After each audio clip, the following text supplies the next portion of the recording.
We originally talked about enzymes in part 1, and we're going to continue with enzymes.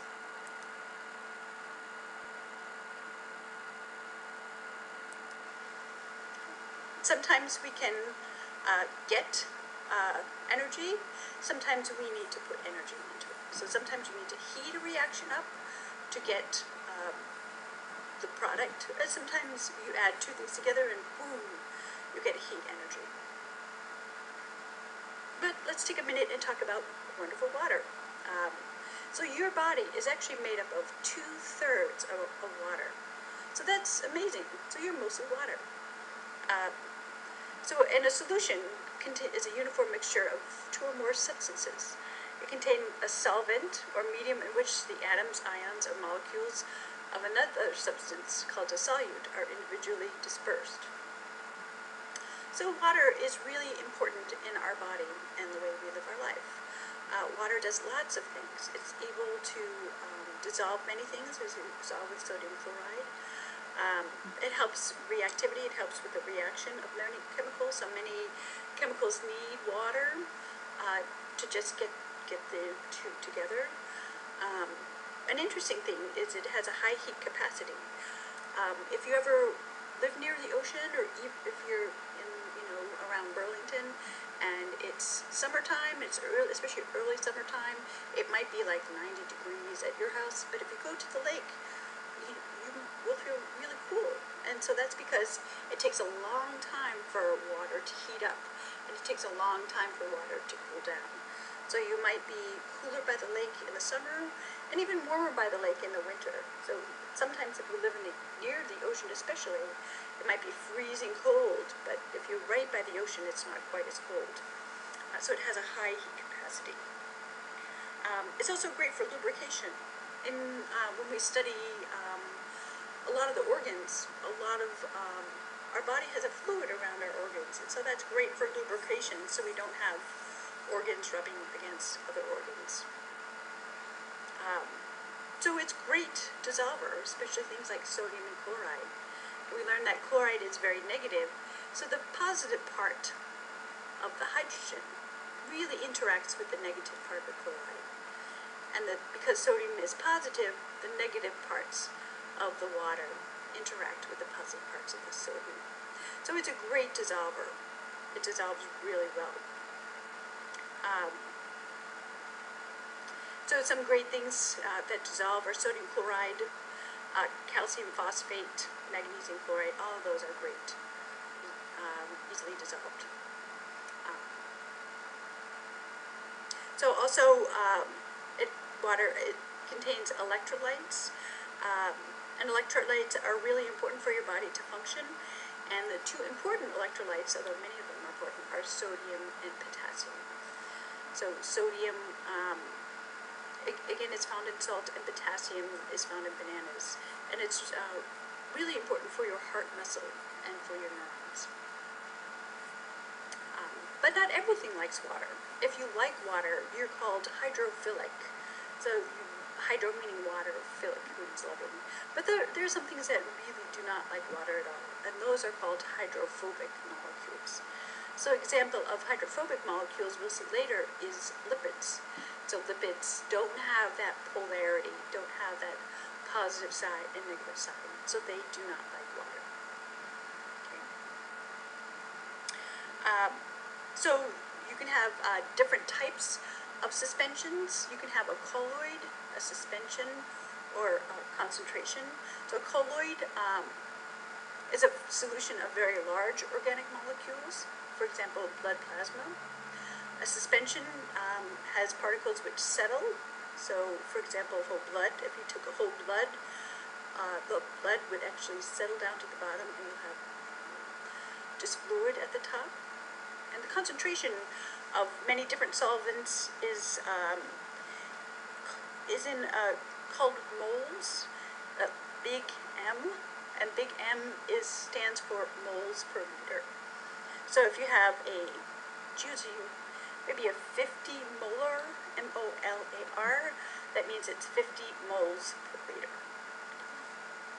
So if you ever worked in a lab, you might, or even if you're working in a, as a nurse, you might need to know the molarity, or it could also be in milligrams per milliliter. Okay. Another important thing about many different solutions is the pH.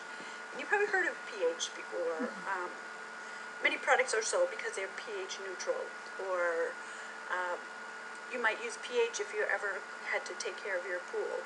So pH is actually very important in your body, and just a slight change in pH can really upset your body and can even kill you. If you were very acidic, it wouldn't be very healthy at all. Okay, so pH is, the definition of pH is the concentration of the hydrogen ions in a solution. And it's actually logarithmic scale. So that means that the difference between pH 1 and pH 2 is 10 times. So something that's pH 1 is 10 times more acidic than pH 2. Okay. So if it's pH 1, that means it has 10 to the minus 1 moles per liter of the hydrogen ion. Neutral pH is pH 7. Most of our body is about pH 7.2, 7.4. So depending on what part, but not all of our body is 7.4. Some of it is very acidic, like your tummy is very acidic, your stomach is very acidic. And that's really good because you want to, probably kill all the bacteria, but also you want to break down all the food. So anything lower than a pH 7 is acidic, and anything above a pH 7 is basic. So hydrochloric acid is here, and your stomach is about here.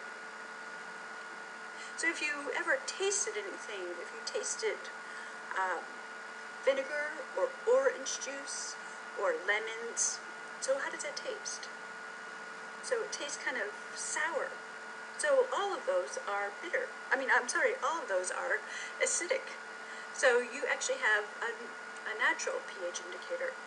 And if you've ever had any baking soda, if you ever cooked and added too much baking soda, which I have, not a good cook, it actually tasted really bitter, really tastes awful. And so that bitter taste is really good for us. That actually tells us that it's probably poison.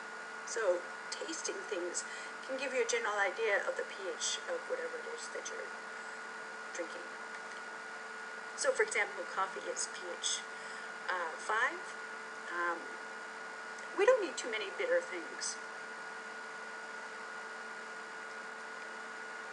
So an acid is a solution that adds hydrogen ions to a solution, and a base removes hydrogen ions. So it has a lot of, if you think about water, so the acid has the H plus, and the base has the OH part of water, which is H2O.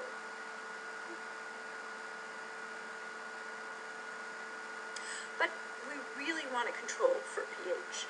So if you're doing experiments, you always use buffers, but your body has its own buffering system. Just to make sure that any kind of changes, we're not going to see changes in the pH concentration. And one of those very important buffer is a sodium bicarbonate in your blood, and that really helps buffer your blood. But if you ever had a tummy ache, you might have taken antacids such as Tums or Rolaids, and that neutralizes the acids. Okay, so we talked about inorganic chemistry. Now we're going to talk about organic molecules. And again, anything that has carbon is organic. And most of the organic molecules also have hydrogen and oxygen. They form covalent bonds because carbon is a great covalent bonder.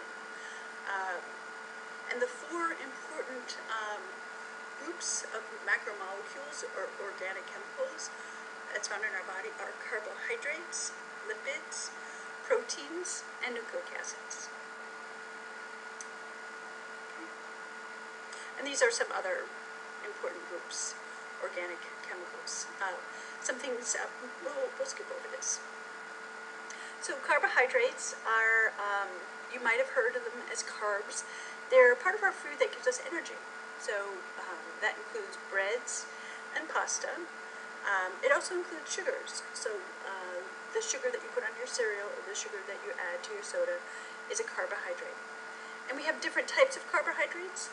We have monosaccharide, which is a simple sugar, and we have disaccharide, which is two sugars. Our polysaccharide contains many sugars, and that's starch. Starch is a polysaccharide.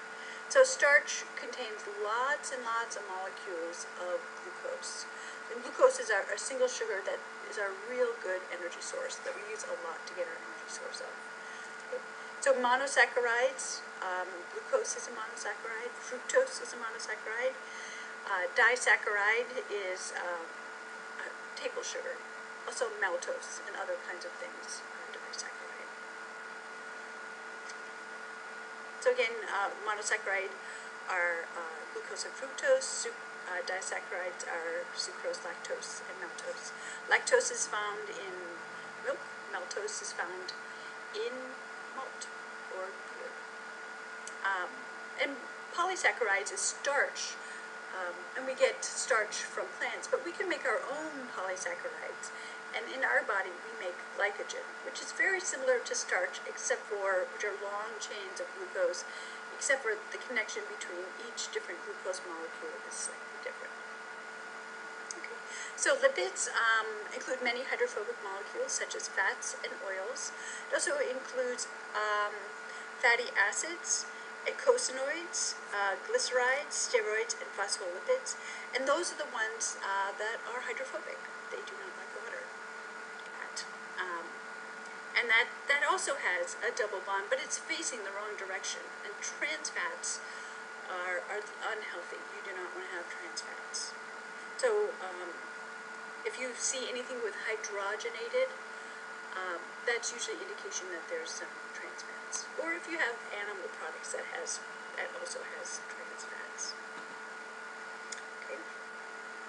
Eicosanoids are another group of lipids. Eicosanoids are derived from the fatty acid called arachidonic acid, and that's a cis-unsaturated fatty acid. And that includes leukotrienes, which we'll learn a little bit more next semester when we talk about the immune system, and prostaglandins, which are secreted locally that help in pain, signaling pain. Glycerides are a type of lipid that contains glycerol, which is a 3-carbon alcohol, and long chains of those 3 fatty acids that we just learned about. If you ever had your blood drawn, you might have had your cholesterol checked, and you might have also had your triglycerides checked. So triglycerides are a lot of how your fat is stored. So they're stored in adipose or fat tissue. So they contain, long chains of carbon. And actually, it's those bonds between the carbons that give us the energy. So that stored glycerides are just lots of energy ready to be used. So it's a really great source of energy. And actually, dietetically, fats have 9 calories per gram, but proteins and carbs have only 4 calories per gram. So they're really dense in energy. Fats are also good for insulation. They keep you warm. So many, indigenous people in the Arctic have a lot of fat that helps keep them warm. It's also good for protection. Many of our vitamins need a little bit of fat to be digested. So you really do need a little bit of fat in your diet. And we also don't get the cis-unsaturated fat, especially the polyunsaturated fats, in our diet. So we need to get that from other places in our diet.